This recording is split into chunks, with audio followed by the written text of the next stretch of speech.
That was my automated recording announcement. We're 5 minutes away from our November workshop. We do a workshop with Splash Media U here. That's where you're watching, Splash Media U on Facebook. We do a workshop every month, and November's workshop is all about some ways to make improvements to your SEO on your website today. We're going to talk about 5 different improvements you can make, and periodically we'll be asking you some questions. And feel free to weigh in here on Facebook Live. We'll have some other people joining us online on our web workshop platform, join.me. We'll also be recording this separately and putting it on YouTube. So, of course, if you're on Facebook Live with me right now, you won't be seeing everything that I'm demonstrating on my computer. But you can then go to our YouTube channel, youtube.com/splashmediau, and find all of the material that I demonstrated live for our workshop right there if you watch this workshop back. We're going to start in about 5 minutes here. I'm just getting some materials ready on my screen. And again, if you're joining us on Facebook, welcome. You won't be able to see my screen, but you'll have access to this video on our YouTube channel after the fact.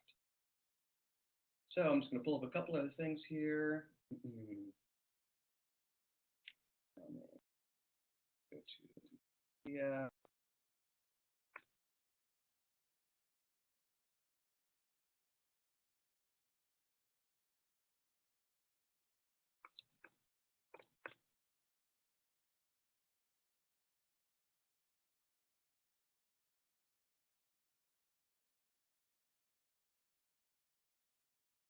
Welcome if you're joining us on Facebook. We're simultaneously broadcasting our November workshop on Facebook Live. So feel free to join us there at any time. We'll also record our whole workshop and post it on YouTube when it's done later today. So welcome here, and of course, you'll get the full view of what I'm demonstrating on my laptop on YouTube after the fact. And we'll start in about 4 minutes at 11 a.m. Pacific time and 2 p.m. East Coast time. Hope everybody is finally now fully recovered from the switch to regular standard time. Have you recovered, Julio? Not yet. I'm still getting used to the hour.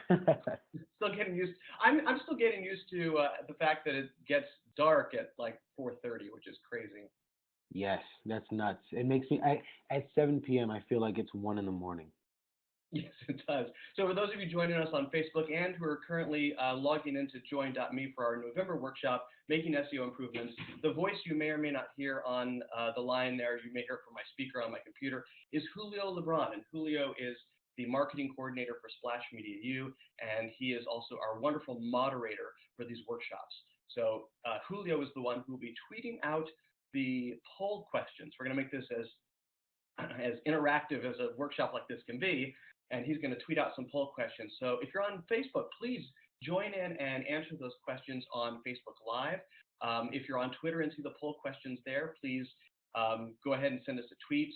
You can tweet out to, I think you can use a hashtag if you want, Splash Webinar, or you can tweet directly to Julio or Splash Media U at Splash Media U. I'm at Duncan Gilman. And again, thanks so much for joining us. We're going to start in about 3 minutes. I just wanted to get Facebook Live warmed up a little bit so that people have a chance to see it, spread the word, and join in. So again, we're going to start in about 3 minutes, 2 minutes now, right at the top of the hour. Just setting up some of the things I want to demonstrate today. Again, the topic for today is 5 improvements to your SEO you can make today. We're going to be talking about on-page optimization. So I want you to be able to take away these 5 things that you can make today to your website and have your optimization improve just a little bit. So pardon me for a second while I look through my notes, make sure we're all ready to go.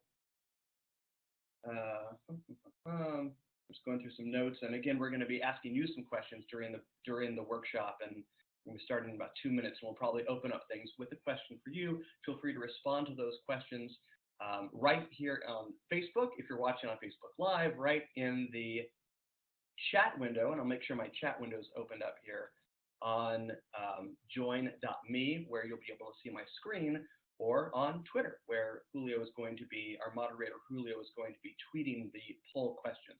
So feel free to respond to Q1 with A1. Just taking a last minute look here at my notes before we start.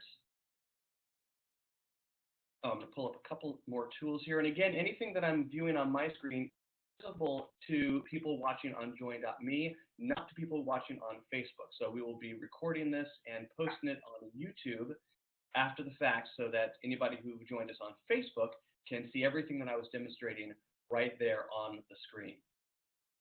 I don't know who has it better, Julio. So the people on Facebook only see my face, which may be a big disadvantage for multiple reasons. But the people on join.me only see the screen. So you're getting all of one or all of the other.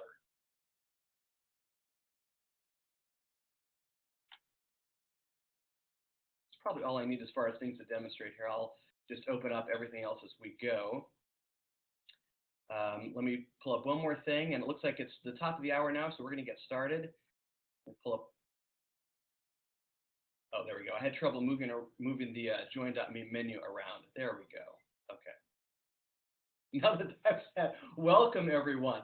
We're coming to you on a variety of places here today. We're trying out Facebook Live for our workshops. We do a workshop here at Splash Media U every month, and this is supplemental material to the courses that we provide in our social media training program. So we provide this supplemental material as a way to stay up to date, for you to stay up to date on what's happening in social media, and just to provide some a few pieces of extra curriculum so that you get the most out of your time here. What's special about these workshops is that they're public. They're open to the public, and we record them and then post them to our YouTube channel.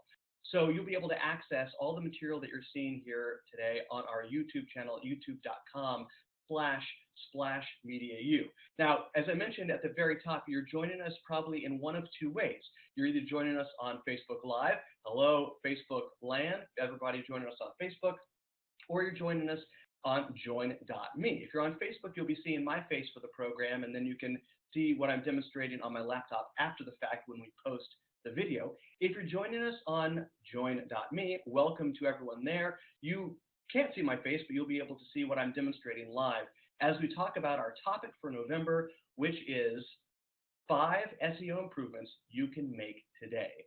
We had a workshop last month in October about getting started on a site like WordPress, a content management site that allows you to do things like blog and provides a lot of great templates and themes. You can start with a great looking website right away. The idea behind that workshop was sort of how to revamp your website and make it easy to use, for one, by the brand, by the company, by you, and also easy to navigate so that your customers or clients can easily find their way around and it's very clear to them what next step to take. But we really couldn't cram everything we wanted to talk about into that one workshop. So what we did is we set up a November's workshop, and again, we do these monthly, set up November's workshop to really focus in on one specific topic that we didn't get a chance to cover a lot in October's workshop, and that is on-page optimization. So that's what we're going to talk about today. 5 SEO improvements you can make, 5 things you can do to your on-page optimizations, things you can do on your site to see improvements in your SEO today. We're going to open it up right now with a poll question. So Julio Lebron, he's our moderator. He's on campus at Full Sail right now. He's going to be moderating for us. He's going to let me know when we see some questions come in. He's going to right now send out our first poll question for you to answer, and that is, where do you currently rank on Google? So what we're talking about today is improvements to make for your search engine optimization. And one of those results will hopefully be a higher ranking for you on Google, on the first couple of pages, hopefully at least, of Google rankings. So when you do, let's break this down a little bit. So when you do a search for industry-related terms, so the terms that reflect what you do as a company, where do you rank in Google? Julio put this a couple different places. It's on social media. The question is on social media. It's also, if you're joining us at join.me, the question is there in the chat room. You can feel free to chat in here, or you can just make a note of these questions. The one way I design these questions is so that you can use these as a starting place to brainstorm with your business, brainstorm with your colleagues on how to improve the things that we're talking about. So feel free to answer, or feel free to treat it as a rhetorical question for you to think about. Where do you rank? Will you type in, so for example, I pulled up an example here, and again, if you're joining us on Facebook, you'll be able to see my screen after the fact when we post this video on YouTube. But I did let's say you offer productivity training as a service. That's your business model. That's what you do. So if you type in productivity training in Google, how far down do you rank? Now, this is a pretty broad term. As you can see at the top here, if you're looking at my screen, there are over 130 million results that come back. So you may want to focus, and we'll talk about keyword focusing a little bit later in our workshop here, but you may want to focus in on a narrower key phrase if that is what you do. So maybe you even want to include a geo term, like the city where you base your business, if city is a consideration, if you work primarily with local businesses, which could be the case even in marketing, because maybe you focus on driving local traffic to a business. But regardless, the first question is, how far down do you rank in Google when you type in a name or type in a phrase that represents what you do? Hopefully, if you type in your actual business name, you'll come up in the first couple of choices, unless your business name is on the generic side and there's multiple businesses out there. But again, where do you come up for those terms? That's important to think about as we go through and talk about these 5 improvements. And I've broken these 5 things that you can do to your on-page optimization down into page titles, media, keyword placement, blog frequency and efficiency, or post frequency and efficiency, and then finally some tools you can use going forward. So these 5 sections we're going to be talking about. I don't want to ramble on too long, so let's dive right into that first one. It's page titles, probably the most important on-page optimization tactic we're going to be talking about, and that's why I made it number 1. So we're going to be talking about the titles that come up and the titles that are used to represent every single page on your website. And when I say page, I mean everything that generates a new web sub-site, if you will. So that includes every single post on your blog, every page in your blog, in your website or blog menu. Every time you generate a new piece of content on your website or on your blog, it creates another place to be optimized. And the most important part of that optimization, the most important SEO element, is the page title. Sometimes it's called the meta title, the SEO title. And I'm going to show you where this is, and you'll have to bear with me and follow along after the fact if you're watching on Facebook. For those of us on join.me, you can see my example here. The page title is the number 1 thing that's visible when you do a search. And again, I'm just using this example as a business model. If you do productivity training, use whatever you use for your business, obviously. But for any given Google search or Yahoo or Bing search, the bold titles that come up, those are the individual titles, the meta titles, the page titles that we're talking about. So this is the thing that's most visible when you do a search. So this is the thing that you really want to make clear what it is you do as a business. You can edit these, you can change these. So for example, let's go to Franklin Covey. Franklin Covey is very well known for their productivity products and services. So that's one of the top things. It's the number 2 thing that comes up, number 2 entry after the ads here, the number 2 entry on Google for a search for productivity training. Yes, training. I have to go back and check, see what my search was for productivity training.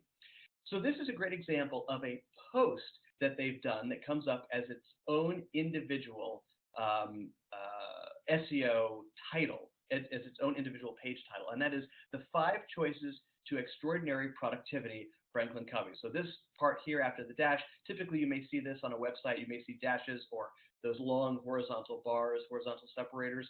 That's usually there's an automatic system on the website that brings in the site title. So when you see that, that's usually the site title. So let me open that in a new tab here. So again, this is the page title that we're talking about, the number 1 key phrase, number 1 SEO element on that page. Let's open this up here. So you'll notice what happens when I open up this article, or this page, could be in either of those 2 things on this website, on the Franklin Covey website. You'll notice what happens when I open it up in a new tab. That same title appears as the tab title. So there's a way you can do this on your own website without having to do a Google search. For example, if I go to /mediau/blog, I'll show you an example of this on our own blog. I'm just going to move this tab over here for a second. And again, if you're watching us on Facebook Live, welcome. Feel free to participate in the poll questions, and you'll be able to see everything that I'm doing when we broadcast on. We go to another page here. When we put our broadcast on YouTube, youtube.com/mediau. So what I'm doing, I'm just going to show you really quickly, if I can pull up a sample post, how you can. Here we go. Perfect. How you can find what the SEO title is just by looking at the post itself, or what the meta title is just by looking at the post. So for those of you on join.me, I pulled up a blog post from Splash Media EU, 5 ways to build your LinkedIn network. And again, for those of you watching and are looking at my face, what I'm showing is the tab. I've opened up this website in a tab. If I hover over that tab, it'll show me the entire meta title. So you can see it pops up there, 5 ways to build your LinkedIn network. And then again, as I mentioned before, usually the website, whatever website management system you have, if you're on WordPress, some other site, Wix, or whatever you use, it'll often tack on, if you've had it set up that way, tack on the site title after that. So again, this is what we're focusing on. This is the number one SEO element in importance, and the number one thing we're talking about today is that site title. So what should you choose for your site title? Now that we know what it is and where to find it and where it appears in search, which again is that first big bold thing you see in search, that's why it's so important, because it's the number one thing that pops up and that users, searchers are going to see as they scroll through Google. How do you choose it? Well, you want to take a look at what people are searching to find you. So that's poll question number 2. We're going to go right into that. What are the terms? What are the industry or service or product terms that your current customers or clients, or even prospective customers, are typing in to find you online or find services like yours? So for example, for Splash Media U, since we offer social media training, there you go, social media training. What are the things that you talk about to your customers? You want to brainstorm some of these terms. What do you talk about to your customers? When customers call you, or clients, or potential or prospects or leads, pick up the phone and call you, what are the phrases, what are those key phrases they're talking about? So question number 2 is, what are the industry terms that people are using to find you? And if they're not finding you, think about that too. What are the terms you want people to use? What are the terms you want people to type in to find you? Julio's doing a great job of putting these questions on our Facebook Live feed. They're also on the join.me app for those of you joining us either on the web version of join.me or on the app itself. So just things to think about. Feel free to answer these questions right here on Facebook, Twitter, or join.me with A2 so that we can respond directly to you. We'd love to participate live, or just something to think about. Again, these are questions I designed not just as poll questions, but as some brainstorming topics for you to come up with your team, ways to specifically address these issues for your website. So if you've just joined us, we're talking about 5 ways to improve your search engine optimization on your website today. The number one thing is site titles, and we dove just a little bit deeper into that by talking about the terms that your clients are using to find you online. The way you want to develop your site titles and your post titles is by creating a list of various things related to that particular topic. And there are a lot of ways to do this. There's some great tools out there that we'll talk about later, but a very easy way to do that is to go down to the bottom of your Google search. So let's say it is productivity training.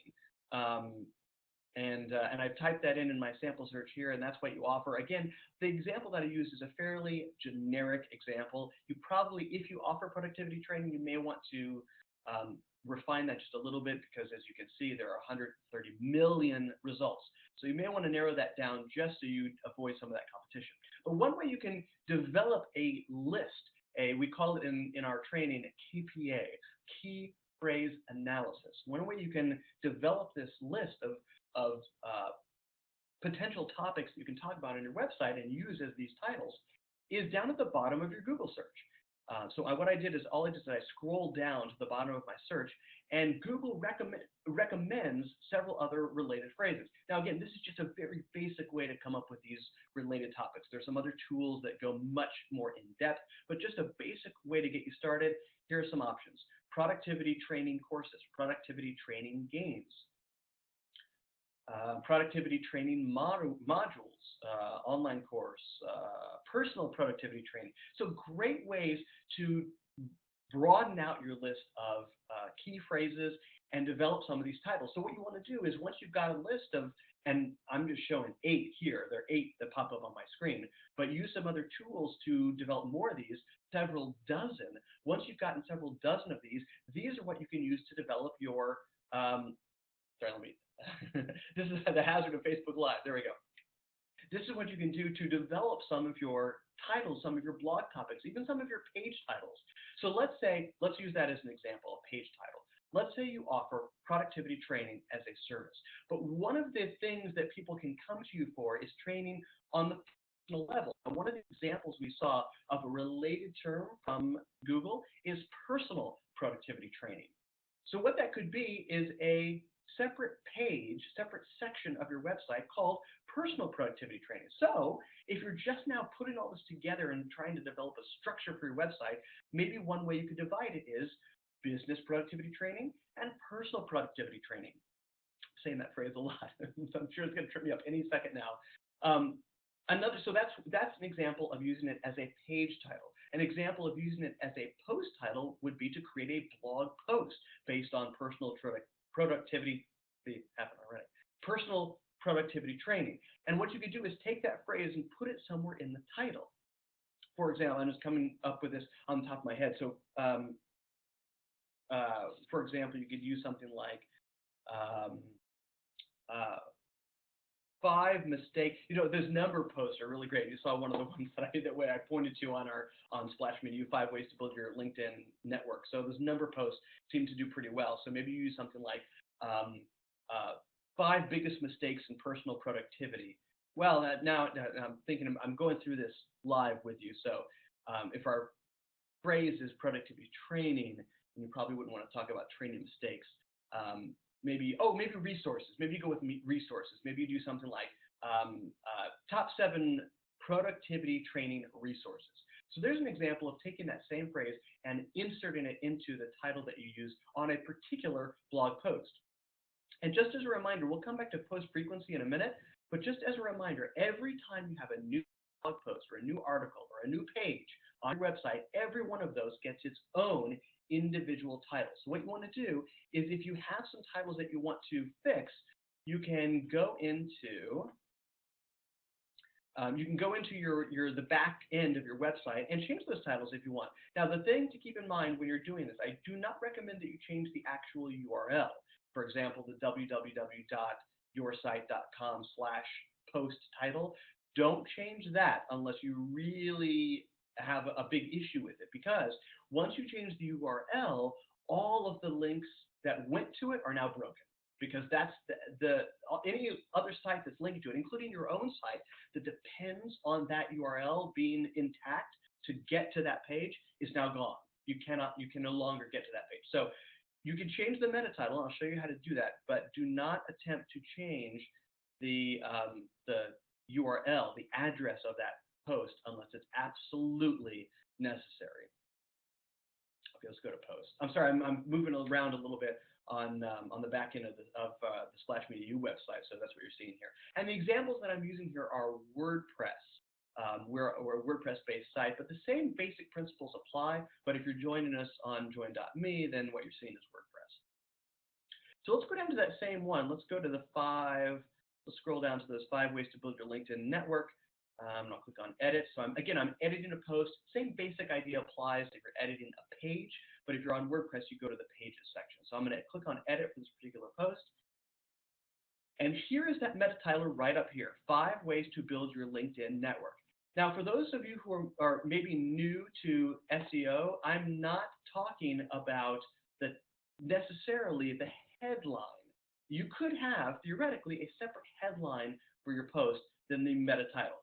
For the ease of use, for your ease of use, probably easier if you just have the same title, your meta title and your headline. So just make it all one thing. That's your title, that's your page title, that's your post title, that's the title of the post. All one way to look at, one way to think about each individual item on your website. So again, here's that title up here. I do not want to change, if you're joining us looking at my screen, I do not want to change this, the address. I only want to change this if I need to. If I'm focusing in a new direction, I might want to change this. But obviously better to have the correct, appropriate title beforehand. Obviously better to plan this out and have that list of key phrases ready to go so that you can use that to plan all of your content into the future, or at least through the next quarter or so, and then you have the right title built right in. Okay, let's go down to our next topic. We spend a lot of time on page titles because they are the most important, but let's talk about media.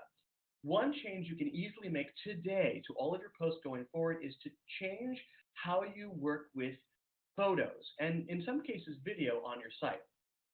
So what we're going to talk about is just a couple of easy ways to make your multimedia a little bit more optimized. One of those ways is through file names, something that most people don't even think about, but it's really easy to change and really easy to help you rank a lot higher. For example, let's go back to our Google search. If your file name was productivity training and someone clicked on the image category in Google search, there's a much better chance that your image would pop up. And that image could potentially take people to your website to learn more. If it's an infographic, it may prompt them to share that graphic, which is very helpful for you too. So that's what we're talking about here, is getting your images to rank a little bit higher, and to help the search engines know what your site is about. Now, if we change the file name of a particular image, that's not necessarily a change for the user. That is more of a change for Google, but still an important change to make, because every time you can make it clear to either your readers or to the search engines what your content is about, the better you will do in optimization. The more people will read your site because it's clear what it's about, and the more Google will refer your site in rankings in the search results, because this is a much clearer idea of what it's about. So let's take a look at that. So let's go to, I pulled up one of my favorite image websites, image banks, called Pixabay. I highly recommend it if you're not, this is not about images, that's a separate workshop, but if you're looking for free and license-free images, pixabay.com is a great place to go. And for those of you watching on Facebook, Pixabay, Pixabay. Those of you on join.me, you're looking at it directly. So again, we'll go with productivity. And I just did a search in this image bank for productivity, and it came up with a bunch of different images. If you're looking at this, if you're looking at my screen, some more closely related than others. Let me scroll down to one that's a little bit, that's sort of what I have in mind. I don't know what forgive me on Facebook Live here. I'm just scrolling down to look at some things that are productivity related here, some more useful than others. There's a picture of a cow or perhaps a bull.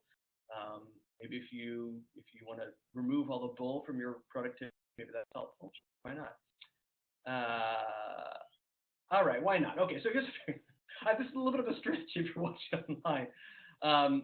So I've got a picture of some wine here. So let's say there's an article you post. I'm just making this up. Do not quote me here. But let's say you find some research that says that a glass of wine a day makes you more productive. I'm not endorsing that at all, but this is an example of something that we can use here. So let's say I download this image and I want to use it in my blog post. Okay, let me just quickly download this small version here. There we go. Okay, so I'm downloading this image. I want to use it in my blog post. What is the best way to optimize this image? So first of all, one way to go is you want to have possibly two image sizes in mind, especially for mobile use. Because you notice that I downloaded the small version. For resolution purposes, it's great to have a larger version of this. But if you have a lot of mobile users, or if you have a lot of other stuff on your site that makes your site slow to load, might be helpful to have a smaller thumbnail version. In general, I think we have Julio. I'm getting a couple of beeps. There's some notifications. Let me know if we've got any issues on join.me. Okay. No problem. Okay, thanks. All right, Julio. Again, Julio Lebron is our great moderator on campus there. So back to what we're talking about. Using some optimization tactics to make sure that your multimedia is also optimized. So again, I've downloaded the image. One thing to consider: how much traffic, how much mobile traffic, how many other distracting things you have going on in your site that are making your site slower. You may want to have two versions of that photo. For simplicity, you could just have one version, but you want to make sure it's somewhere in that mid-range of resolution. Maybe a good standard to go with is the Facebook ad standard. So that way it looks great when you post your article on Facebook, and that standard is 1200 by 628. We're talking pixels, of course. 1200 pixels across by 628 pixels down. So just an example. I'm not going to go into modifying this image right now, where I want to keep my eye on the clock here. But let's say you've modified this image however you would need to modify it, and I'm going to now save this as, you're looking on my screen, I'm going to save this as my key phrase. So this is, for this example, if our article was about wine, somehow, miraculously, good news for a lot of people, wine making you more productive, maybe the title of your article is productivity training tips. Or maybe the topic of your article is productivity training tips, and wine is one of those tips. So for this particular article, your key phrase might be productivity training tips. So let's make that the title of the image also.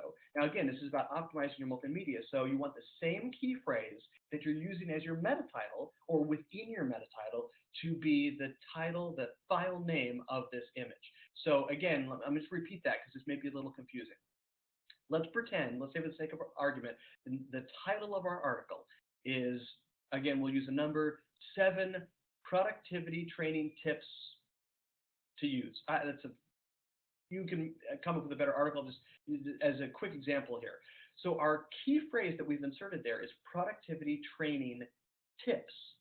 Not the whole title, just that key phrase within the title. We're going to take that same key phrase, we're going to use it as the file name of this image that we're going to put at the top of this post. So the file name is going to be productivity training tips. And the reason we're using, again, the image of the wine is because let's just pretend that one of the tips is, a glass of wine a day can help your productivity with antioxidants, blah, blah, blah. So that's my official scientific term, antioxidants, blah, blah, blah. So that's the name of this file now, productivity training tips. And you notice one quick thing that I didn't point out here. If you're looking at my screen, I put hyphens in between those terms because hyphens are the best way for search engines to recognize spaces between individual words in a key phrase. Productivity dash training dash tips. Put in those dashes and it'll help help Google, help Yahoo, help Bing distinguish words from each other in your key phrase. Productivity dash training dash tips. Hyphens between the words. So then your image has a much better chance of coming up in an image search, and also, sorry, wrong one there.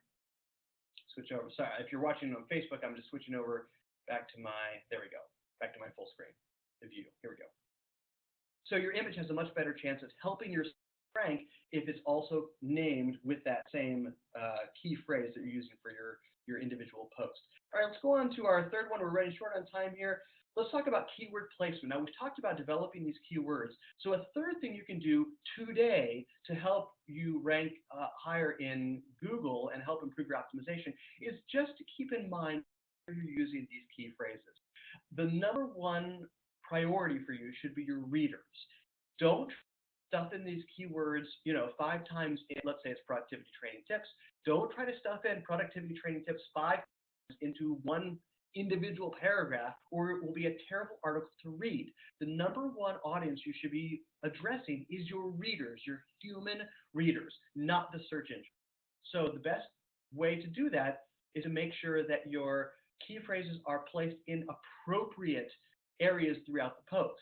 So definitely in the title, probably somewhere in the first paragraph, and then maybe once or twice later, but somewhere that looks appropriate and reads appropriately for your readers. So keyword placement is something to keep in mind. That's another change you can make today to the way you structure your posts and your pages so that they're user-friendly, but that you keep those key phrases in mind as you develop that content. Let's go with our last poll question before we address our last two topics. Our last poll question is how often, because we're going to be talking about frequency, how often do you update your site content? So that could be how often do you put up a blog post? How often do you make some changes to your main static pages? How often do you update your content? Because that's going to be an important indicator to search engines into how relevant your site content actually is. So Julio, if you will, yeah, Julio already he put that into our join.me chat box. Feel free, if you want to participate live, to answer it either on Facebook, Twitter, or join.me with A3. So this is Q3. How often do you update your site? Feel free to join us with A3 and let us know, because this frequency is an important factor when you're talking about optimization. And the reason I wanted to include this is because that is certainly a change you could make today if you have the resources to put behind it. For those of you looking at my screen, we're still on Pixabay here, but what I'm talking about is ways to generate some site content, ways to generate ideas and blog content topics, so that you can try to churn out that content a little bit more frequently. Now, you don't want to put up garbage. You don't want to put up just anything. You want to have some actual structure to it. But here are some ways that you can increase the speaking of productivity, increase the productivity of your site and your site content. One thing would be to periodically do news in your industry. So at the end of the year or at the beginning of the year is a great time to do industry news from 2016, industry forecast for 2017. You can have two back-to-back topics right there in December and January. You can look for some guest posts, have some people write posts, and you can share content back and forth. Great opportunity for you to promote them, for them to promote your content. You can talk about questions, frequently asked questions, and you can maybe even address just a couple in each post. People that are asking you, your own current clients, what kind of questions are they raising when they ask you questions about your business or your products and services. Frequently asked questions that you have about your own industry as a possibility. Definitely look at other industry publications, magazines, websites, blogs, journals. Comb those through. Don't copy them exactly, of course. Avoid plagiarism, but comb through those for some topics when it comes to what is relevant in your industry today. That's a great way. I mean, how do you stay on top of what's happening in your industry? Take those same topics, because chances are your clients, your customers will want to know about the same topics. Take those same topics and use them to generate content.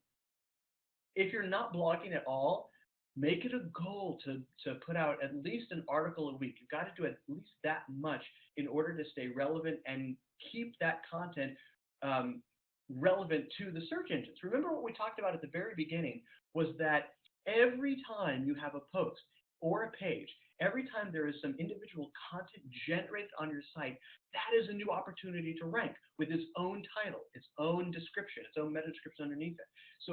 So every time you post, that's another opportunity. So don't let the posting go by the wayside because you think it's not doing anything unless it's the absolute, golden nugget of an article. It could be just, a quick summary of something, a summary of a video you put out, a podcast. I mean, there's lots of ways to create content that acts as its own individual page out there with its own individual title. Think about the frequency and make it a goal. Post at least once a week, and maybe even work your way up to a couple times a week. Let's talk about the very last topic. We're running a little bit over time. I want to bring in some tools that you can use today to help improve your optimization efforts. One of those is some of the free tools on Moz, SEO Moz, Moz.com. If you're looking at, if you're not looking at my screen, for those on Facebook, Moz.com, Moz. If you're looking at my screen, we're looking at some of the free tools. They have, like a lot of services, they have some subscription level stuff and some free tools available. But these are great. These are ways you can explore some of the keywords used on websites, used on your websites, used on other websites, so you can pull from your competitors, from other industry sites to see what tools really work, or what key phrases are really working in your industry and what other sites are using. Anyway, some great tools to come take a look at. These are, again, are free, but they also offer some paid tools, some paid services worth checking out. Another one that you can use directly on your site if you have a WordPress-based site, WordPress-hosted site, is Yoast. And I said WordPress hosted, but Yoast is actually a plugin. So you'll need the WordPress.org version. You'll need the self-installed, self-hosted version in order to use it. But we do have Yoast as a plugin for WordPress on the Splash Media U website. So I'll show you how it works. It's a great little tool for checking, putting an automatic check on your SEO to make sure that that everything looks good for a particular page or particular post. Let me go back to that same example post that I was looking at before. And again, it's called 5 Ways to Build Your LinkedIn Network. That was the title we talked about. And a lot of times, plugins will appear on, if a plugin is for a particular post or for a particular entry, a particular page, it will appear on that post or page edit area itself. And that is the case with Yoast. So anytime I create a new page or a new post on the Splash Media website, Yoast appears as its own section down at the bottom. And for those of you on Facebook, I'm just scrolling down to the bottom of the page. And here's where that appears for every page, for every post. Here's where that appears here, WordPress SEO by Yoast. And what it does is it analyzes what you've used as your key phrase throughout the post or throughout the page to see if it's in the appropriate places, to see if it's optimized as best as it can be. So let's put in, so again, the focus word for here is, let's say it's, we'll use build your LinkedIn network. It could be LinkedIn network, but it's a little broad, kind of like productivity training we were talking about before is a little bit broad there. But let's say build your LinkedIn network. And we'll paste that focus. When it says focus keyword, that's basically the same as the key phrase for one individual post that we were talking about before. Paste it in here. And it'll give me a little checklist. Is it in the article heading? Yes. Is it in the page title? Yes. Is it in the URL? No. And we can go back up to the URL. And again, URL is not something you want to change willy-nilly. You want to make sure that you think twice before you change it. But notice how it's missing the word your. Build your, it's not in there. So but it doesn't necessarily have to be in there. This is just a checklist to make sure you're on track. So I'm acknowledging now it's not in the URL, but it is in the heading, the title. It is in the content, very important. Is it in the meta description? Now, if you don't include a meta description here, Google will pull one automatically for you from the beginning of your content. But you can actually edit the meta description yourself by including a snippet of the content. So if you're joining me online looking at my screen, you could take the first few sentences, modify it a little, and went past, there we go, and put it into the meta description. And this may be something I need to edit actually, because it looks like it may not be in, the words may not be in that exact order. So this is why it offers you a meta description field, so I can actually edit that right here and then have that checked off in the Yoast plugin area. Now, let me just quickly go over to my productivity training Google search example before we close, to show you where it is. I showed you at the very beginning where those site titles, where the meta titles appeared, right here at the top, that part in bold. This, guess what this is? That's the description. So you can edit the description yourself using a plugin like this, or if you have a little deeper level control on your website, you can edit it there. It's handy to use the plugin because it's built right into WordPress. But that is where the description appears. So you can edit that and make it something that's attention-grabbing for your readers.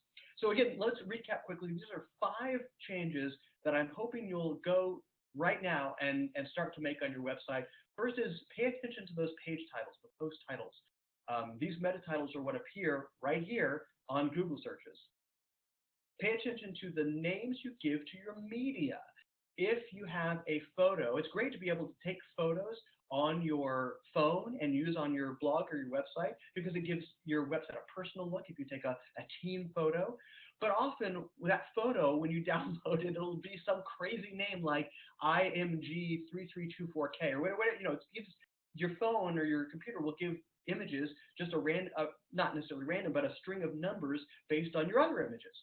Change that name to, remember, the key phrase with hyphens in the middle. So our example was productivity tips, productivity dash, I think it was training, productivity dash training dash tips dot JPG or PNG or whatever the file name is. Change those file names.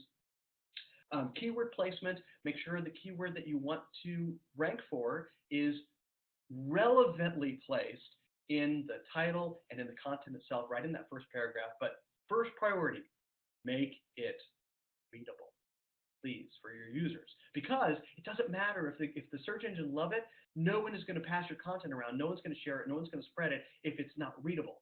So number one, make it readable for your readers. Four, check your post frequency. Really strive for at least once a week, if not more.